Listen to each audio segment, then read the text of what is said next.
जिंदगी गुजर गई दूसरों को खुश करने में, जिंदगी गुजर गई दूसरों को खुश करने में। जो खुश हुए वो अपने नहीं थे और जो अपने थे वो कभी खुश ही नहीं हुए।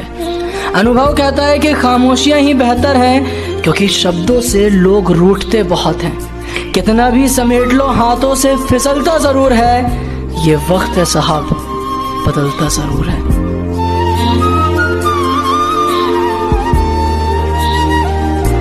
चन्ना वे गल सुन मेरी भाई मुझे लगता है आयशा तुझसे प्यार करती है। नहीं यार, वो मेरी बेस्ट फ्रेंड है। मेरी बात मान, एक बार उसको आजमा के देख।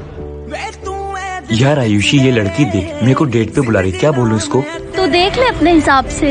यार तू बताना यार, कैसी लग रही है? मेरे से क्या पूछ रहा है? तेरी लाइफ तेरी मर्जी। भाई वो मुझसे प्यार तो करती पर कभी बोलेगी नहीं, पर एक दिन देखना मैं उससे सच बुलवा के रहूंगा। वे तेनू पता ही नहीं के तू की है मेरे लिए, मैं तां रब वांगू नाम। यार हर बार चली जाती, आखिरकार चाहती क्या है तू मुझसे? सबको दिखता है, तुझे क्यों नहीं दिखता? नहीं दिखता मुझे, अंधा हूँ मैं, तू बता दे। प्यार करती हूँ मैं तुझसे। तेरा लेना यार रो मत, ये सब कुछ मैंने तुझसे सच बुलवाने के लिए तो किया था।